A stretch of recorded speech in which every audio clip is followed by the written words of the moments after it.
Ladies and gentlemen, good afternoon.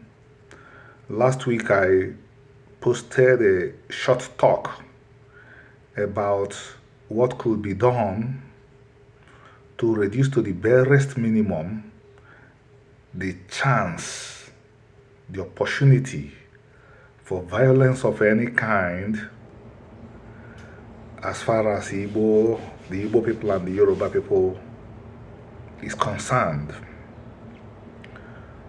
And this has elicited responses from several individuals. And I'm left wondering if these individuals don't know the history of Nigeria.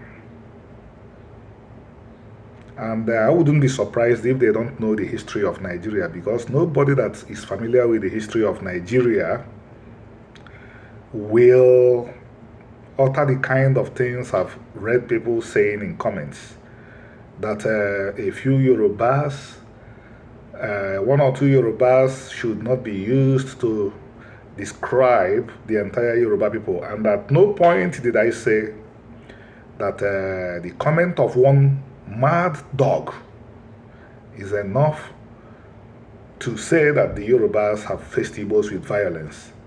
But let us face history. All the ethnic groups in Nigeria murdered Igbos. The genocidal violence unleashed on the Igbos between 1966 to 1970 was carried out by all the ethnic groups in Nigeria.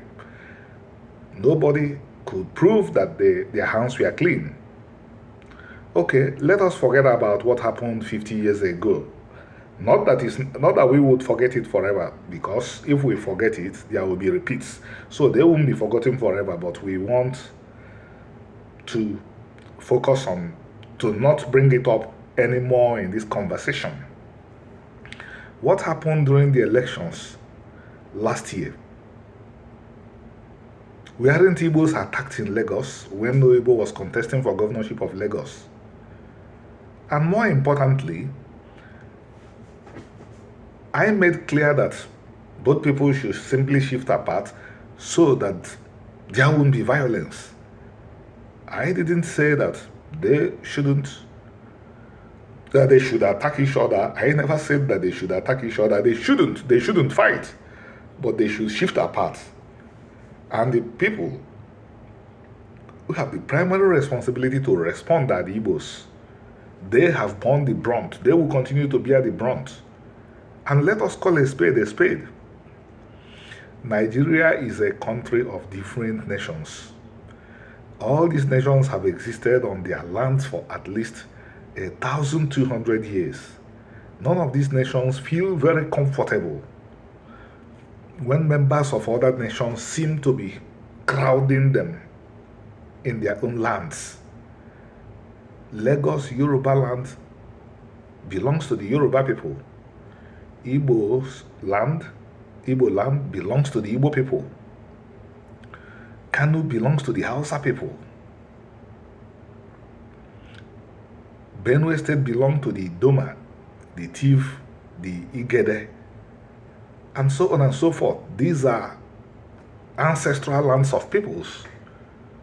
These are lands that peoples have lived in. No group is so happy when another group seems to be, even if there is no intention to crowd, but that is the feeling people get.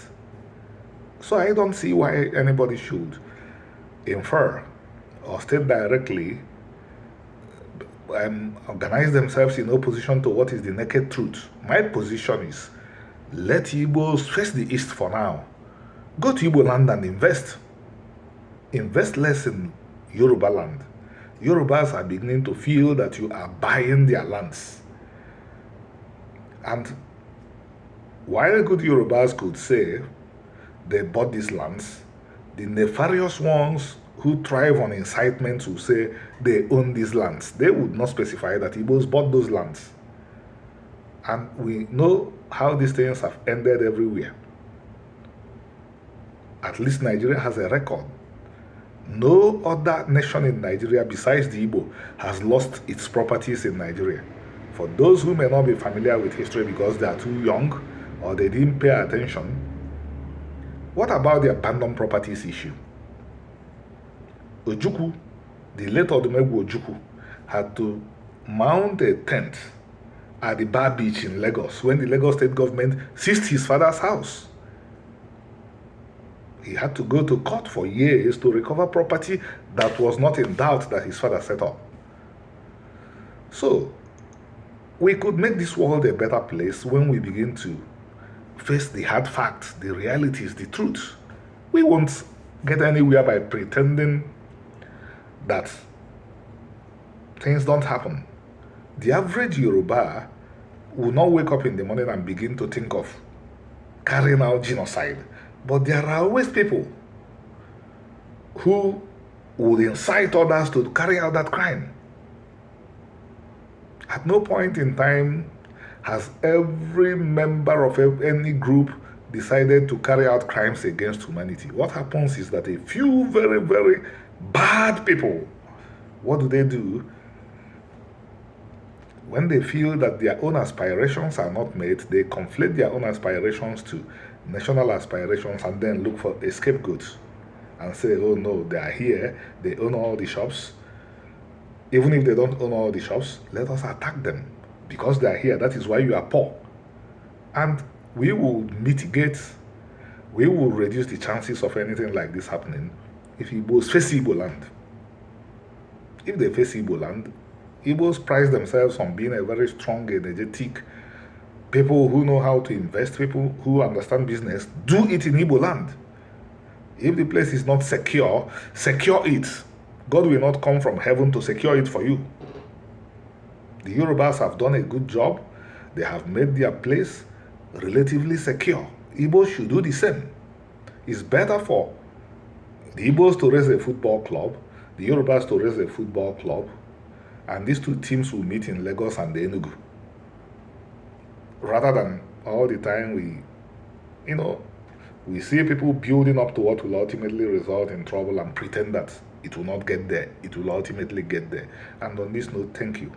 Thank you. Have a beautiful day.